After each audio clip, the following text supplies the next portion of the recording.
الآن يعلو الموج في أوزاني، ويجن فوق جنونه شيطاني، وأحس حين الموج يهدر في دمي في حاجبي بعقدة الغضبان. والشعر يفعل في نفوس خصومه ما يفعل الزلزال بالبنيان. الآن ليس غدا أحطم فوقكم تبا قصور الإثم والبهتان. الآن في غضب أهين عروشكم وأدوس في غضب على التيجان. فلتجمعوا شعراءكم وعبيدكم من مادحي التيجان والسلطان. الآن أنهي ما بدأت بشأنكم مما به إبليس قد أغواني، وأقول والأرض الحبيبة تشتكي في أرضنا أصل البلاء اثنان: أبناء زايد والذين بجنبهم من خادمي الحرمين بالعصيان. وكلاهما كثر الكلام بأصله إن كان من أو كان من عدنان. وكلاهما كالخاتمين بأصبعي دحلان. أما التي تجري وترفع ثوبها خلف الجميع فاسمها البحران. وعلاقة الجارين جاريها بها كعلاقة الإبريق بالفنجان. مثل الخصي يريد نسلا وارثا من غيره بالشرع والإيمان. هذه هي البحرين، حبة حمص في صحن ماء هكذا سيان. بحران جنب البحر شيء مضحك، بالله سلم لي على الشطآن. في حجم ثؤلل بجبهة مومس، وكشحمة الأذنين في الإنسان. ولكي تداري نقصها تختار من أهل الوزارة أضخم الأوزان. إن مد فيها جسمه يجتاحها، بالشحم شحم الكرش كالطوفان. ويمد لحم الحنك خلف حدودها للبحر ثم الخبر والظهران. أبمثل هذا الشيء تصمد أمة في وجه إسرائيل أو إيران؟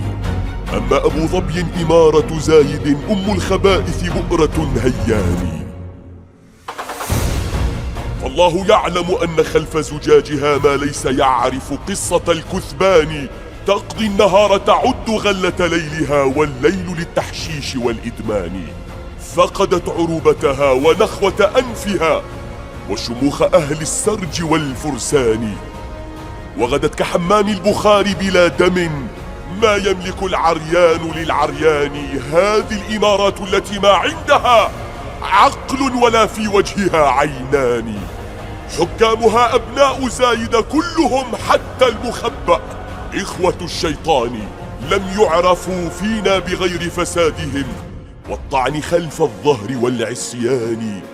أوزاغ سوء شرهم من خيرهم، وجهادهم في النفخ في النيران. من كل مكتنز الشفاه تدليا، متورم العينين والأجفان. هذه شفاه الغدر تعرف شكلها، أوطاننا من أقدم الأزمان. أخت أبي موسى وموسى غائب بعدل شر الخلق من ساسان. حبلت سفاحا ويح زايد وابنه، وبدا عليها الحمل في النسوان.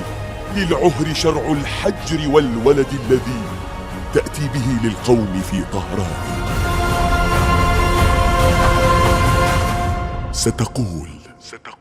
ستقول ما نحن العدو يفوقنا في الحجم والأجناد والميزان.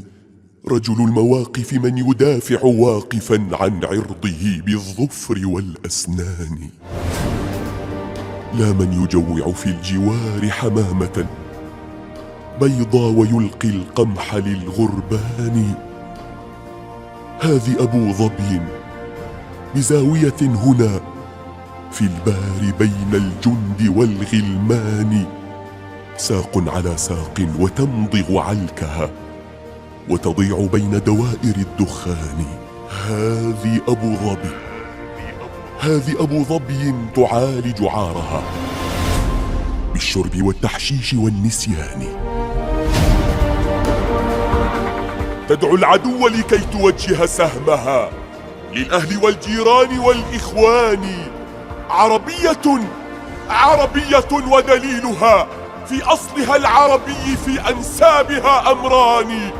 الأول الوصف الذي في اسمها الرسمي، والمعدود كالعنوان، وقناة تبييض القوادة والخنا وطريق جلب اللحم من لبنان.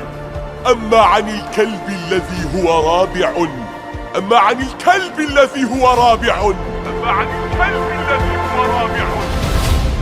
فلترجعوا للكهف في القرآن.